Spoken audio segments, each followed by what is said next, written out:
Bună ziua și bine ați venit la conferința de presă în care vă prezentăm parcarea de pe strada Brașovului. Parcarea este finalizată în acest moment. Ea are 395 de locuri de parcare dispuse pe 6 niveluri, 4 locuri de parcare pentru persoane cu dizabilități și inclusiv aici în spatele nostru va fi un centru de închiriere pentru biciclete. Vom face, după ce vă mai dăm câteva detalii, un tur al parcării, să vedeți exact fiecare nivel, inclusiv partea de deasupra.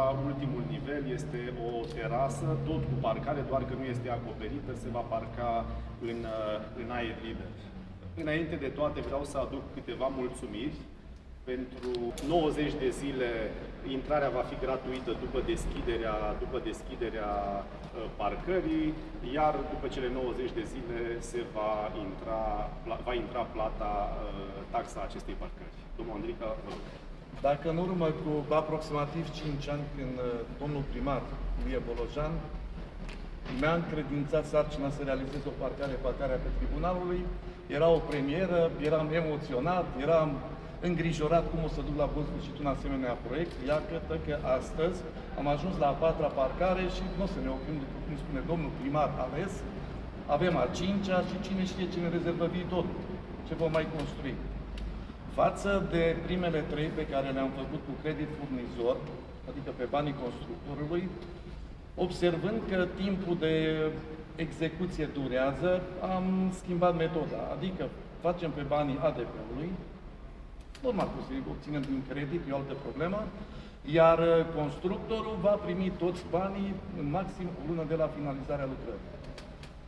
Adevărul este că am găsit pe această metodă, zicem noi, un constructor serios, Tehnogrup Cluj, le mulțumesc, Electrogrup, iertați-mă, Electrogrup Cluj, le mulțumesc celor 2 reprezentanți, manageri de proiect, cei care s-au străduit ca să realizeze această parcare înainte de termenul stabilit. Este o premieră și pentru noi, că în general au mai durat 3 luni, 2 luni. Nu vorbim de parcarea de pe Independenței, din piața Independenței, dar oricum toate lucrurile durează un pic mai mult. Așa putem spune că noi avem încă o parcare cochetă, drăguță, dânsii și-au făcut un nume în Oradea. Pentru că Oradea este un oraș potent în ceea ce privește realizarea investițiilor, eu cred că și-au găsit piață pentru a presta, pentru a construi în municipiul nostru.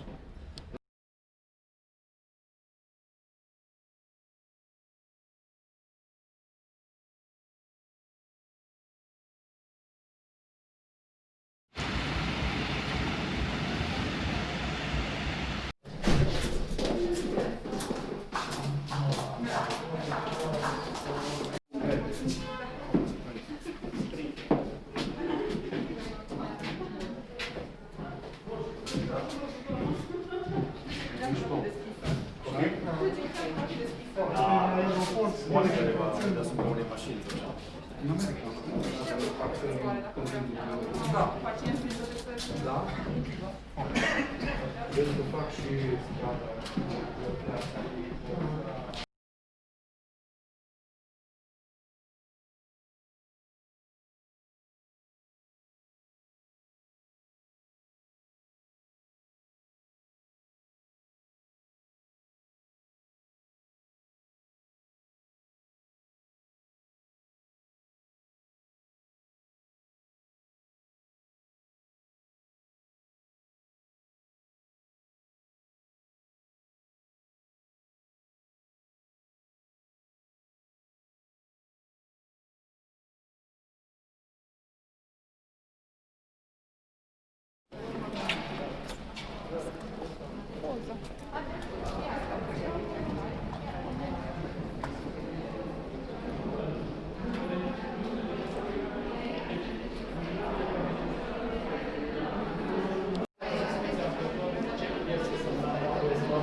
este